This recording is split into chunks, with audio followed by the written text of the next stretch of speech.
In the last session, we were discussing about some of the example results which we can extract and check after we run the nonlinear time history analysis. So some of the sample results from some sample analysis I will be discussing in this session also. So we were here in this slide where we were discussing that we can plot the envelope responses, global responses, for example, story shear, story moments here. For each of the story, we can extract the maximum response throughout the whole time history, and then we can plot such kind of a profile. The black line here is from the nonlinear response history analysis.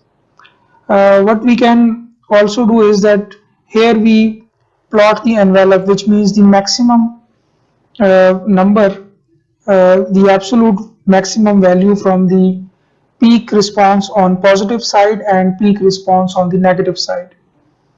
Alternatively, what we can do is we can also plot a profile like this, where we plot the maximum or peak response on positive side in one direction and peak response on the negative side separately on the negative direction of the graph. But here in this example, I just take the absolute maximum of the peak responses in both negative and positive sides and then plot the black line. These are global responses, story level responses, but also we can extract the local responses, responses in a particular column or several columns along the height of the building, or responses in a particular shear wall leg along the height of the building. Similarly, responses in beams and some other local responses. So some of the example results I will show you. This is an example of a response where the positive peak and negative peak is plotted separately, and the mean line from several ground motions is also shown. So this is the story drift, and on y-axis is the story level for one example building, 35-story building, and the story drift is plotted on x-axis, and several ground motions are applied. So these are individual ground motions, and their individual responses are shown by these lines. The black line is the average line both in the positive side and negative side, and these are peak responses. So obviously the actual response will be dynamic for each story, but we extract the peak number for each story and plot such kind of a profile. So then once we have such kind of a profile along the height, we can compare with the allowable values to assess the performance. So for example, this is the average limit, this is the maximum limit. No response, maximum response should exceed the maximum limit, and the average response should not exceed this average limit. So all of these allowable limits on story drifts or other responses we can plot on these profiles and then check that whether the performance is okay at each story level or not. So on the right hand side you can see this is the residual drift, the drift of each story after the ground motion is finished. So we know that at the end of the nonlinear time history analysis, the structure may not come to its original rest position, because now it is the nonlinear analysis and there may be some residual drift after the applied loading. Structure may go into nonlinear range and then it may exhibit some permanent change in geometry after even the loading is finished. So the drift at the end of nonlinear time history analysis, the permanent drift is the residual drift, and there are some limits prescribed by different seismic performance guidelines on those residual drift values also. So you can check at what story level you have drifts more than what is prescribed or what is allowed in a certain guideline. And also one more thing is that these kind of responses will be in both x direction and y direction separately. So This graph is for x direction and this example graph is for y direction. So you have to actually specify that in which direction you are uh, reporting the responses, the direction of the building. Sometimes, for example, if the strong and weak direction of a building is uh, same as the global x and y direction, then you may refer it to as x and y. Otherwise, you may also go for strong direction and weak direction. Strong direction and weak direction. That you can indicate from have an indication from the modal analysis results also. The first fundamental sway mode will be in your weak direction, and then uh, the second mode will be in the strong direction. For example, if you have a building like this with a footprint like this, and the global x and y axis are like this, like x and y, and when you run the modal analysis and get the first vibration mode, and let's say that the first mode is in fundamental translational mode in y direction, so which means that now y direction is your weak direction, and the second mode may be in the fundamental translational mode in x direction, so x will be your strong direction. For some unsymmetrical kind of buildings, the strong and weak directions may not match with the x and y directions respectively. So in that case, you may report the results in certain strong and weak direction of a building, or for regular rectangular buildings which don't have significant plan irregularity, you may refer to as the x and y directions also. This is the example of the story shear in x direction of a certain example building under certain example ground motions. And in this case, instead of plotting the envelope on just positive side, uh, here the responses on both positive and negative peak values are being shown, and their average is also shown by the black line. So you can identify the overall trend of story shear profile. You can see that you can even identify the effect of higher vibration modes on the from the shape of that story shear profile. You can also identify the story levels where there is shear concentration. Maybe at this certain level there is an intersection of the tower and the podium, so it may have shear concentration here. You may also have an information about the base shear for each ground motion and the average base shear also. This is an example of the local responses. So in this example building, it is a 44-story reinforced concrete building. So for just an example column, this one, the bending moment is plotted along the height.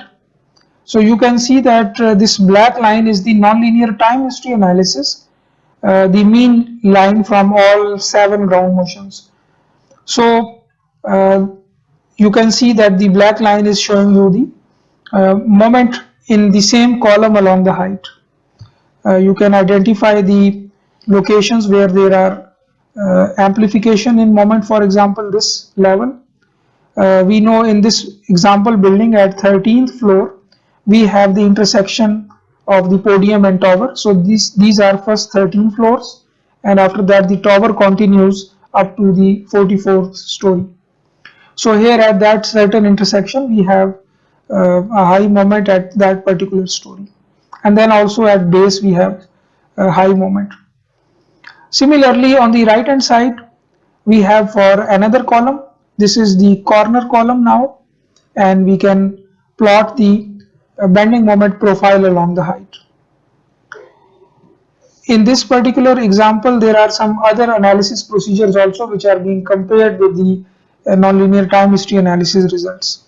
One is the equivalent lateral force procedure, other is the response spectrum analysis procedure. And then in the conventional response spectrum analysis procedure, there is a factor, overstrength factor, which is sometimes also referred as the global structural overstrength factor. It is intended to be applied only to those elements which we want to remain elastic during the design earthquake. So we designed them on amplified seismic demands and not the original response spectrum seismic demands.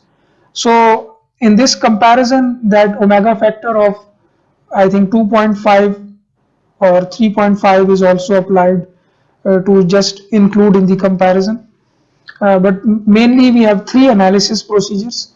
One is the nonlinear time history analysis, and the other two are the approximate design procedures, the equivalent static force procedure and the RSA procedure. Both of these methods, ELF and RSA, they rely on the R factor to implicitly account for the effect of nonlinearity.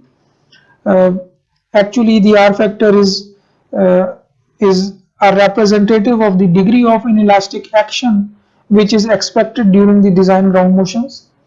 So, based on the structural ductility, capacity, and overstrength, building codes provide the guideline about what R factor should be used for different structural systems, and then we can approximately get the inelastic demands expected from that particular system during the design earthquakes.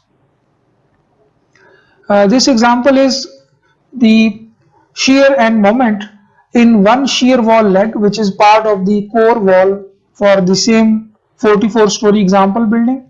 So if you look at the typical plan of tower, you can see that there is a whole detailed core wall system, and in one of the legs of that core wall, the value of shear in the x direction and moment is shown for the same wall in these two graphs. So this is an example of local responses which you can extract, and mostly for the purpose of seismic design and also the performance evaluation at individual component level, you need these local responses. So global responses give you an overall picture of the seismic performance, but local responses are required actually to extend the performance based design idea at the individual component level. So ideally we should be focused mainly on the individual element responses or element performances because they actually play a role in the overall structural performance. So we individually check each column after the nonlinear time history analysis, and also individually check each shear wall leg and beams and all other components. So on the left hand side we have the shear force as predicted by different seismic analysis procedures. Currently we are only focusing on the nonlinear time history analysis, so focusing on the black line. And on the right hand side we have the bending moment in that particular shear wall leg along the height as predicted by the nonlinear time history analysis. So one thing we should note here is that the nonlinear time history analysis are the true nonlinear seismic demands. Since the nonlinear model is capable of actually simulating the true inelastic behavior, or you can say that the actual cross section sizes and reinforcement amount and everything, the actual design of the building itself or the component itself is used to actually get an estimate of the capacity, and then that is used as an input in the nonlinear model. Therefore, we expect that the black line here, the nonlinear time history analysis, is giving us an accurate picture of the seismic demand compared to the other approximate seismic analysis procedures. So the black line is the true picture. So if we want to gauge the accuracy of a certain analysis procedure, we have to compare it with the black line. If it is matching with that, it is an accurate procedure. If it is not matching, it may not give you a true picture of the seismic demands. Then you can also see the damage in different structural elements after you run the nonlinear dynamic or nonlinear static analysis also. So in this particular example, it is a 33-story building, and after the time history analysis under a certain ground motion, an example ground motion, we can see here the infill wall damage in this figure, and then the shear wall cracking, and then the shear wall tension yielding. So these are the third figure is the yielding and shear walls. So now actually this figure is obtained by classifying the elements. In the left hand side we have the infill walls, and in the other two figures we have the shear walls. We classify them based on their demand to capacity ratio. Since we modeled them as inelastic and we actually provided the action deformation curve, so the program have calculated the DC ratios, demand to capacity ratios, in the form of deformations, So actually, if let's say for example I talk about the cracking in shear wall, this middle figure, in that we can classify based on the DC ratio. All the shear walls can be classified into different categories, and each category will be assigned a different color based on the range of DC ratio which we provide. So in this example, what I did is that I set the cracking strain as the capacity, and then because that I have provided myself, I know already that if I give this concrete model as an input, for example, this is compression, this is tension, stresses, and this is the strain. So I know already that what is the tensile stress corresponding to cracking and what is the tensile strain corresponding to cracking. So let me call it epsilon CR, tensile strain corresponding to cracking. That I give as a strain capacity. For example, let me call it as IO level, epsilon IO, because this particular example is taken from Perform 3D, and in Perform 3D we can actually set our own performance levels, but in ETABS we have to just talk in terms of IO, LS and CP only. So in Perform 3D you can even set 5 levels and give them your own names. For example, cracking level, yielding level, depending upon what strain capacity you are assigning that particular level. But in ETABS you have to stick with the IO, LS and CP terminology following the ASC 41. So let's say that I give this epsilon cracking, let's say it is 0.0001. This is the cracking strain in concrete in tension side, and I set that as epsilon IO. Now after the analysis I can ask the program that just classify the shear walls, for example, based on the deformation DC ratios, but use the capacity as the epsilon IU. So the program will divide all the strain values in the material fibers of all shear walls. Let's call those strain values due to the applied loading as epsilon U. The program will divide all those epsilon U values in the shear walls with the epsilon IU, and then it will calculate a DC ratio. If that DC ratio is greater than 1, which means that that shear wall fiber have already crossed the IO level in tension, which means physically it is cracked already. So based on that DC ratio, we have to actually ask the program to actually, we have to tell it that what capacity it should use. It should use either epsilon IO or LS or CP and calculate a DC ratio. And if the DC ratio is greater than 1, make it red color. If it is between 0.5 to 0.8, make it, for example, orange, this yellow color. If it is up to 0.5, the DC ratio, then it should be green color, and then even 0.25 and less should be, for example, blue color. So program will automatically assign these colors based on the ranges of DC ratio, and it will show in the legend, and it will give us this picture of the damage.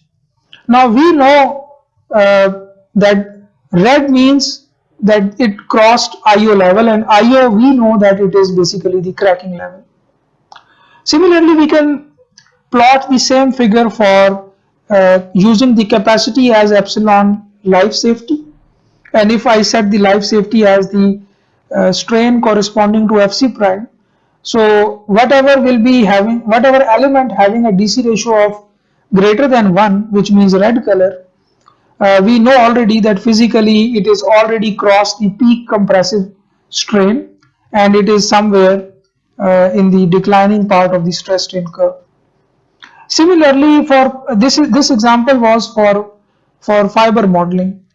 If I have defined a particular plastic hinge and I have given the m versus theta relationship as an input to a particular hinge, to a particular beam, then the program after the analysis will calculate a DC ratio based on the theta values. Deformation measure will be the rotation in that case.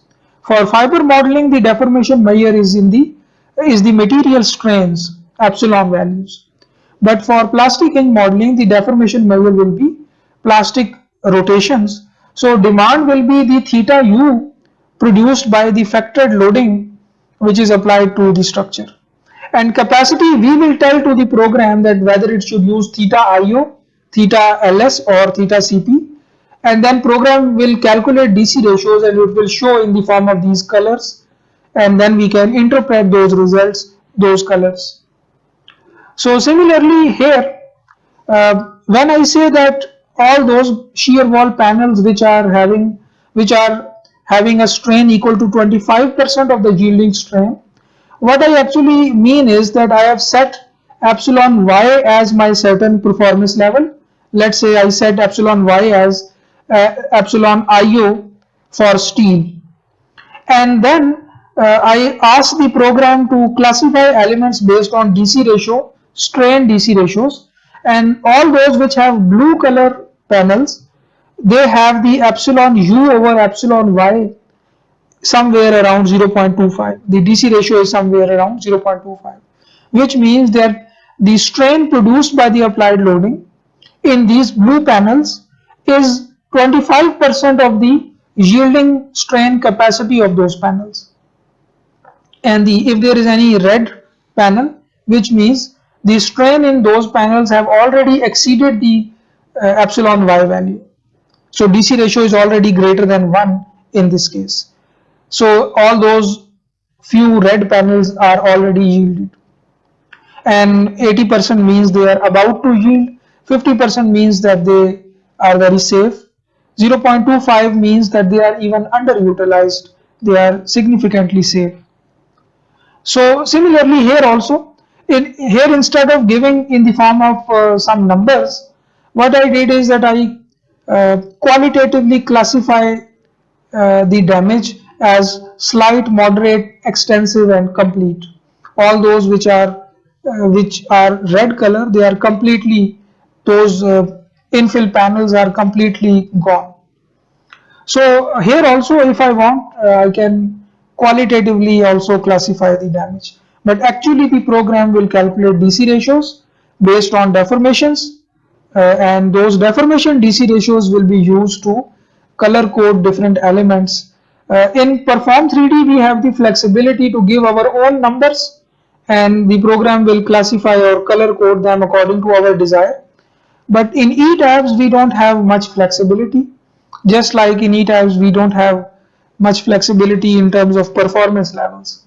So we have 3 fixed performance levels and we have to use them to assess the performance.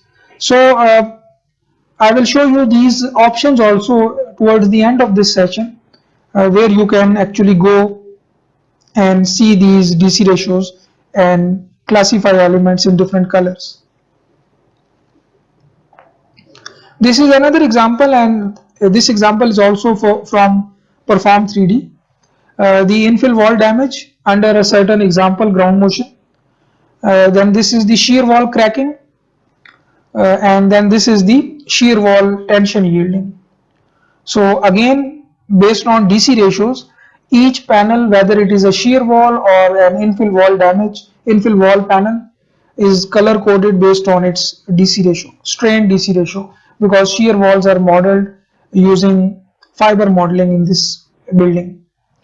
So similarly, we can see for column cracking, beam cracking, beam yielding. So we can ask the program to classify elements based on different criteria, because it have already run the analysis, it have a huge database of seismic demands. Now we can just set a query and the program will classify elements and show us the damage.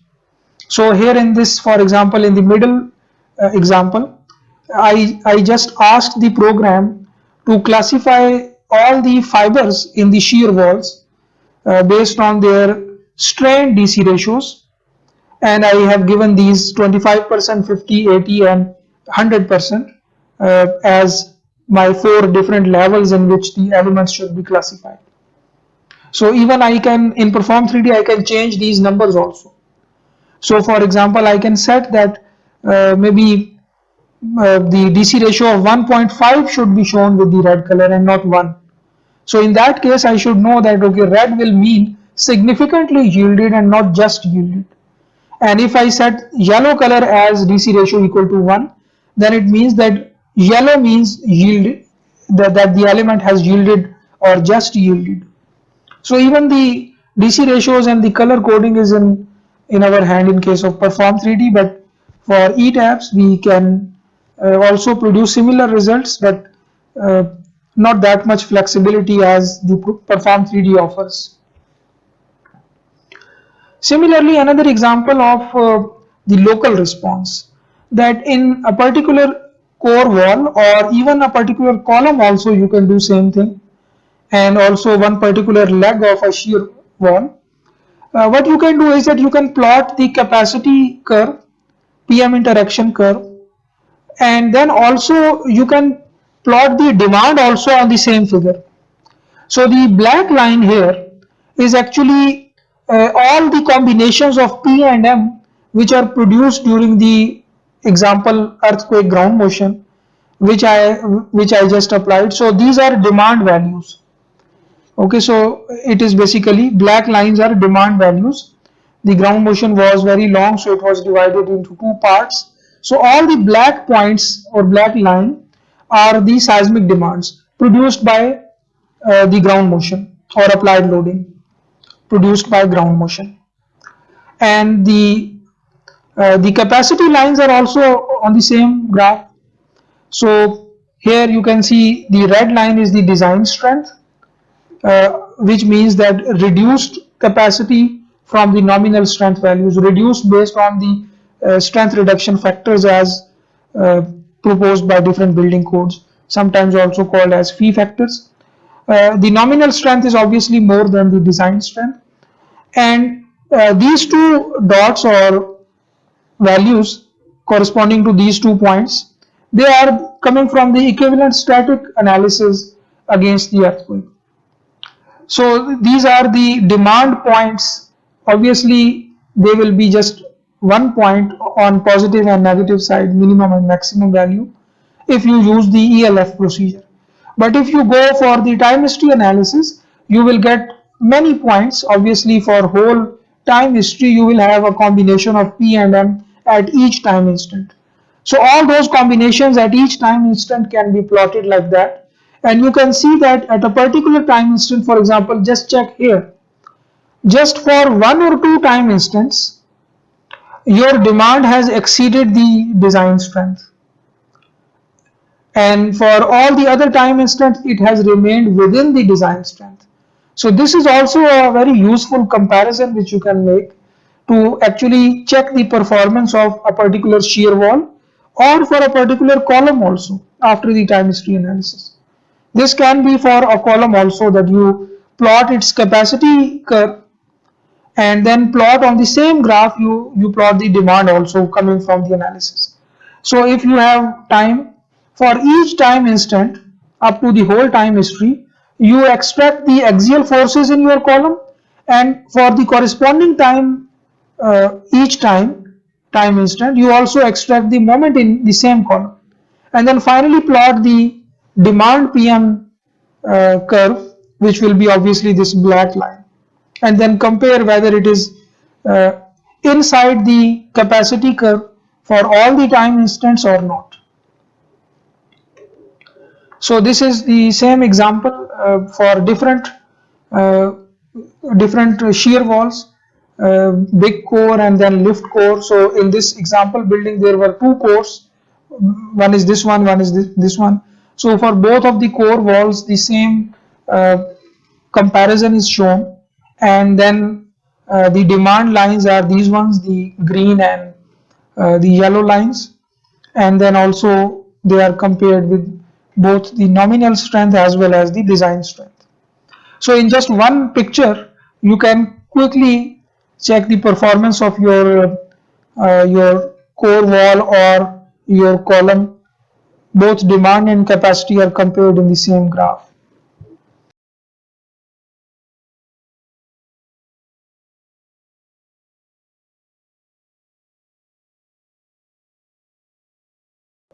In this example, actually the moment in the shear wall or whole core wall is extracted from the section cut option. That option is available in all CSI programs, and what it does is that, for example, if you have a certain story, let's say this is your high-rise building and it has several columns and these are different levels, and let's say that it has the shear wall also. So this shaded portion is the shear wall and all others are the moment resisting frame. The section cut option, please explore that in ETABS and SAP also. What it does is that you can specify a cut at a certain level and include different elements in that cut, and whatever are the shear forces and bending moments in those elements which are included in that cut, it sum them and give you one number for that cut. So it will give you one moment value and one shear value and one axial force value for all the elements. It will sum all the shear forces in the elements which are included in the cut. So the benefit of this option is that even if you have shell elements, because for frames we already know that the program reports the axial force, bending moment and shear along the height. But for shell elements, we know that the default results are the shell stresses, which we may not conveniently convert into the moment value which we want to plot. So what we can do is that we can cross a section cut from that shell element, and it will give me the combined moment value or shear value, whatever I want.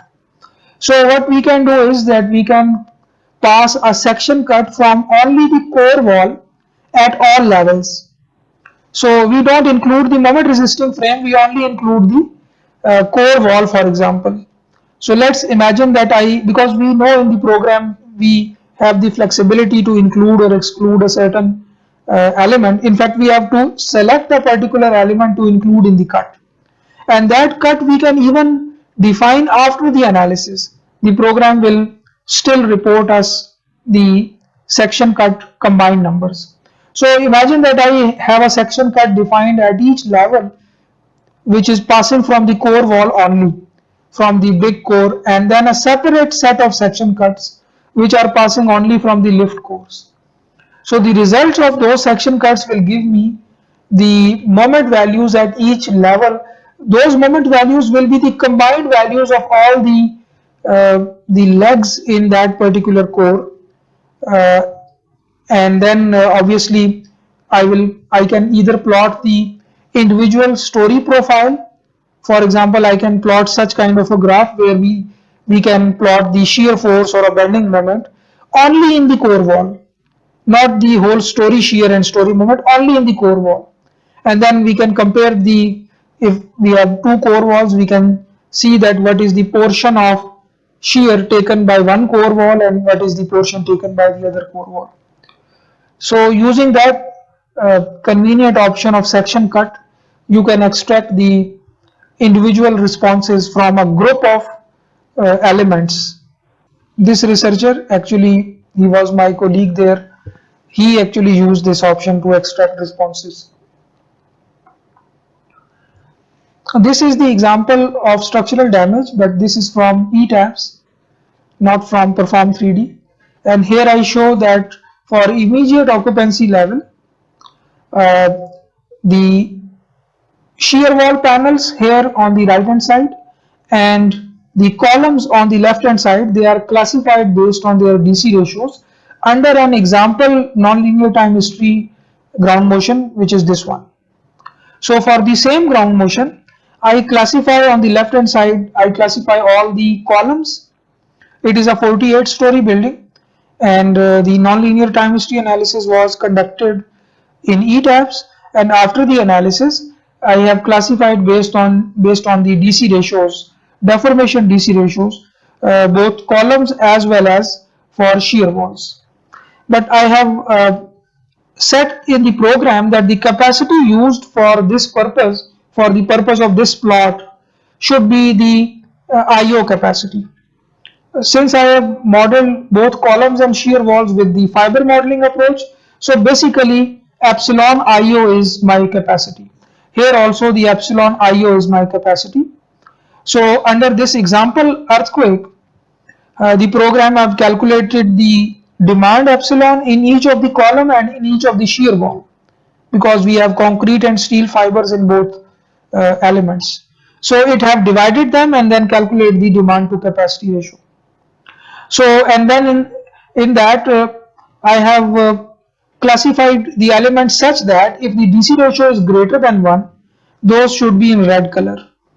So this is the legend, and this is the default legend in ETABS, that all those elements having a DC ratio greater than 1, they are classified with the red color, and then which have greater than 0.9, because I have just written it as an epsilon u greater than or equal to 0.9 times of epsilon IU.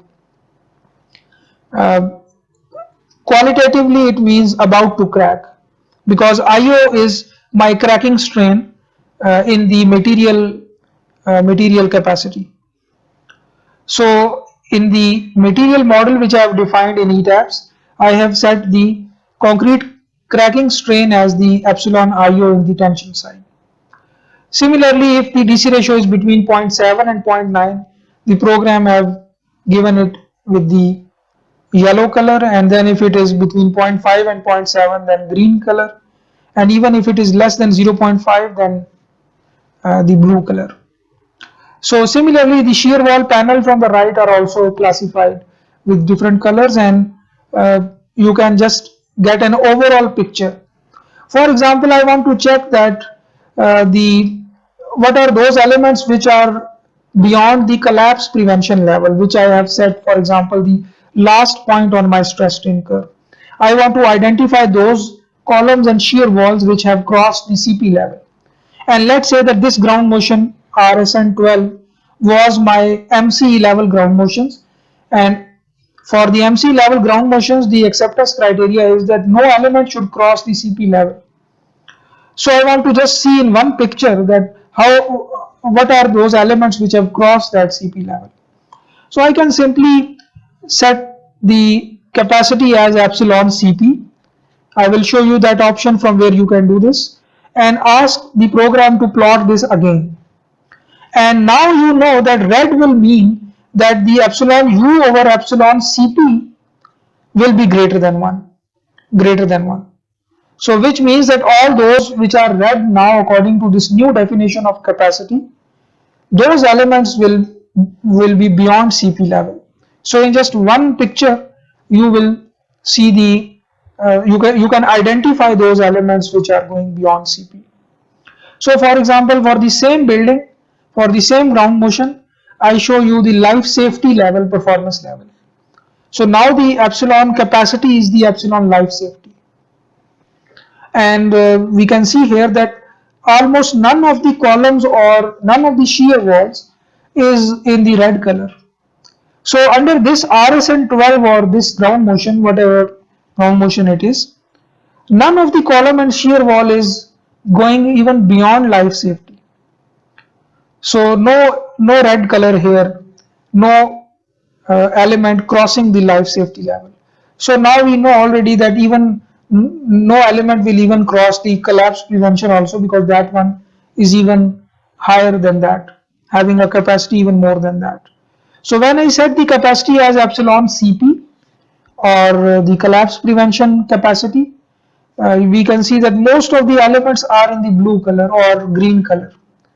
So they are somewhere in this first two ranges if you talk about the collapse prevention strain capacity. So these three figures will directly give you the individual element level performances against a certain ground motion as shown by the DC ratios. Then some other responses also, for example, axial strains in the shear walls. You can go into the shell stresses in actually shell strains and plot different shell strains and also including the axial strains. So now different colors are showing that how much is the strain produced by the applied loading. So different ranges of strain in different panels will have different colors. So we can compare this number with the axial strain capacity of our shear wall fibers. Currently this example is for a very low level earthquake, service level earthquake. So the numbers are very small.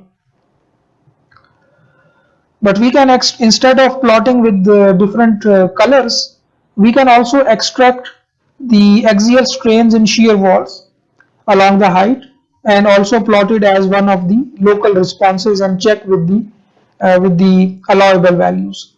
For example, here we know that this particular shear wall leg in this building, it is the same 48-story building analyzed with the nonlinear time history analysis in ETABS. So these are the 14 components of 7 ground motions, and the mean values are also plotted. And along the height for this particular shear wall leg, what I did is that I plotted the axial strain values. So the maximum strain achieved under all the ground motions is plotted at each level.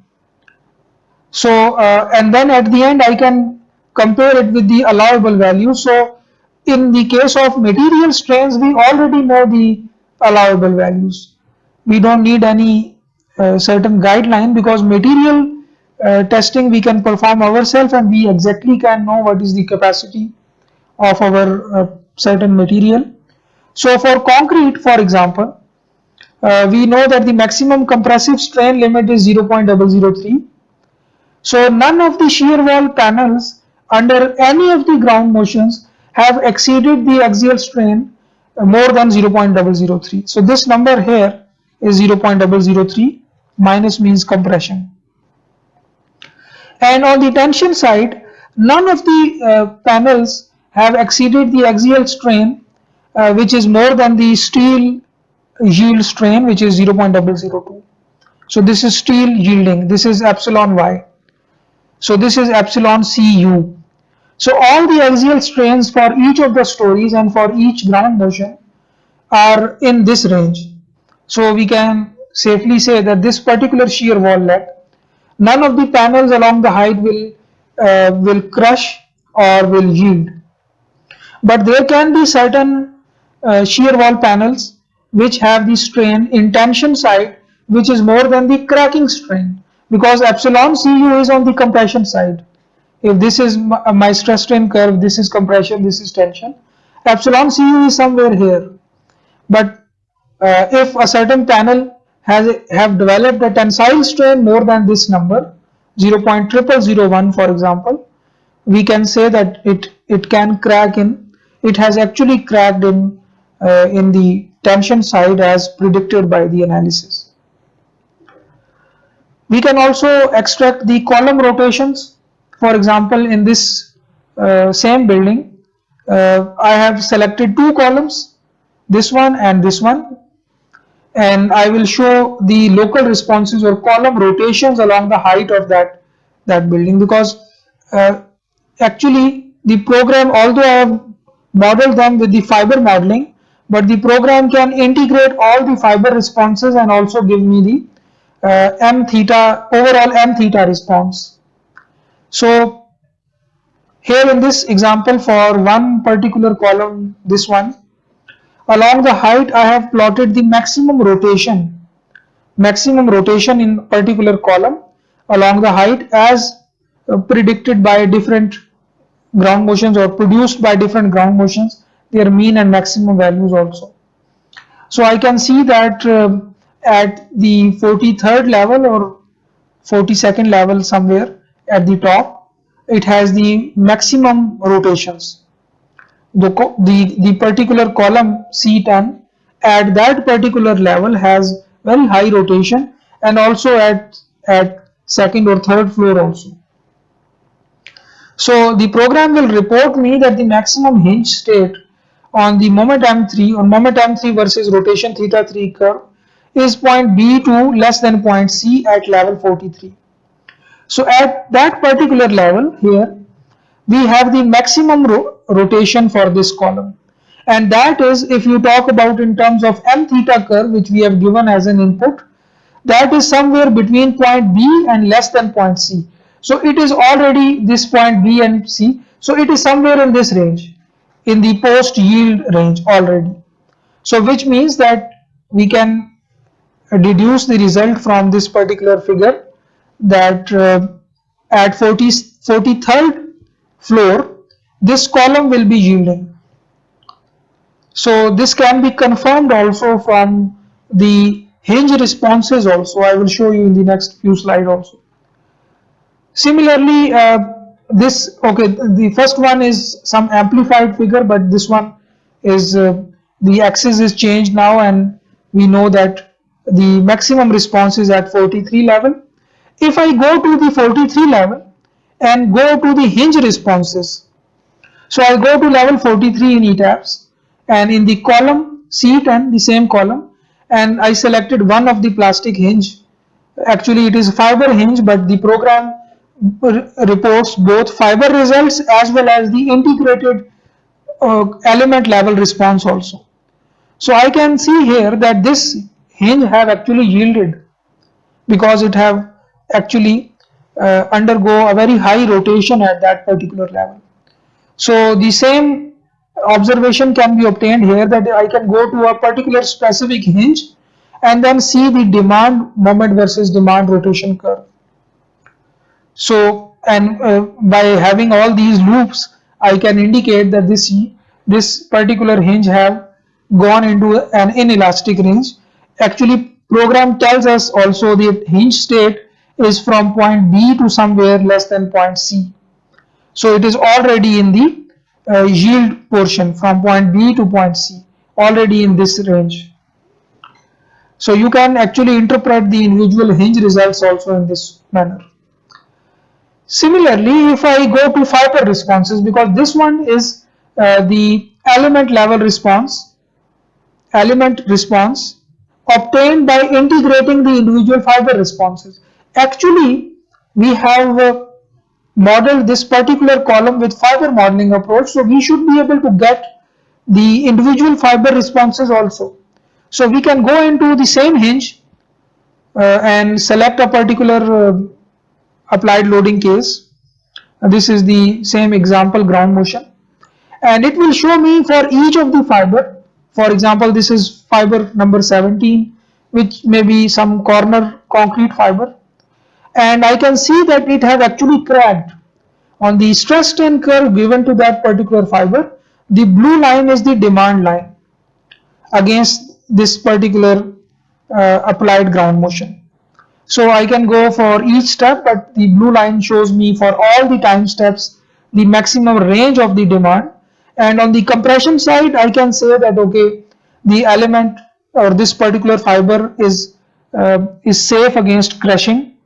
It is not reaching to the yield point in the compression side, but in the tension side it have already cracked and have utilized the full capacity and have many cycles also of the applied loading. So even this is my final point in the tension capacity. The demand have gone up to this level also during this example ground motion. So therefore, all the steel and concrete fibers have undergo some level of nonlinearity, and resultingly, when we see the overall hinge response in terms of moment and curvature, it shows us all these loops.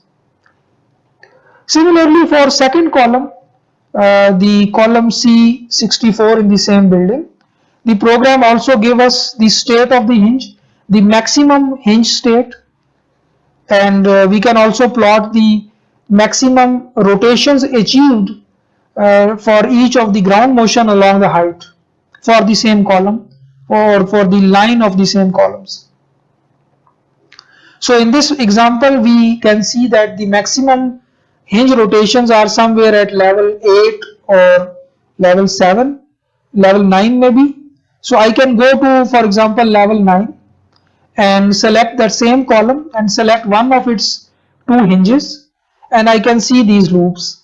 So which shows that at this particular level, this column has actually yielded, and therefore it forms all of these loops under that example ground motion.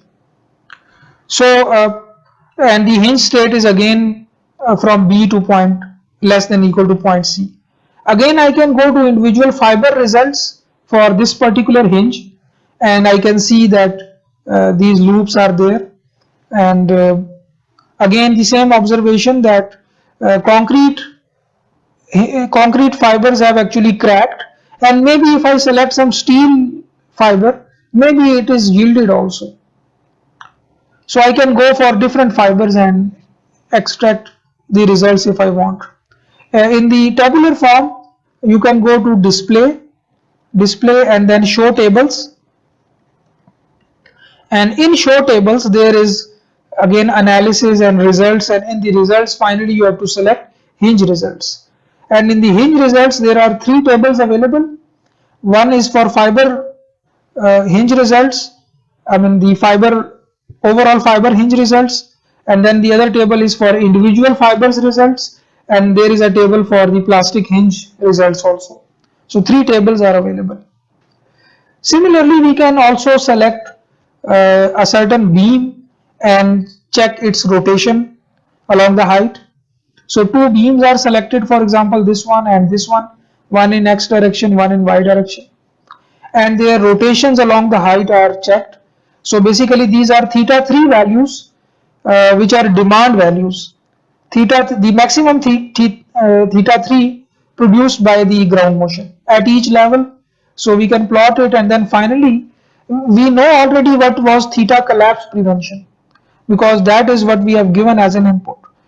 In the beam case, we have actually modeled them using plastic hinge approach. So M3 theta 3 curve we have given already as an input, and on that curve we know IO, LS and CP. So now let's imagine that this example ground motions, all of them, they are at MC level, and we want to check whether a particular beam have crossed the CP level or not. So I can simply have one line which corresponds to theta CP, on positive side 0.003 and on negative side 0.015, and then I should check at each story the theta 3 demand should be less than the collapse prevention theta 3. So same thing which you can classify with different colors in the overall responses from the program itself. You can also plot your own graphs and put the limits on the same graphs and show that they are within the limits or within a particular performance level capacity or not. So this is for the second beam. Same observation that theta Cp, which we have given as an input, was these numbers, and the actual rotations produced by the applied ground motions is within that range or within that limit.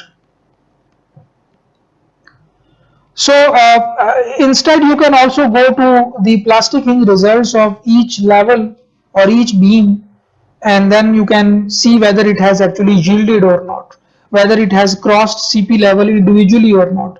But these kind of graphs will give you, for one particular beam, the overall picture along the height. So you can select some representative beams and columns and shear walls and plot their local responses and show that they are passing the acceptance criteria. Acceptance criteria will be different based on whether you are performing the service level analysis evaluation or maximum considered earthquake level evaluation. So as part of the performance based design, whatever agreed upon acceptance criteria you have to check after the analysis whether the demands are passing that acceptance criteria limits or not. If they are passing, then you can say that performance is acceptable, conditioned on the agreed upon acceptance criteria. And if they are not passing, you just propose some measures to improve that seismic performance and may propose some design changes.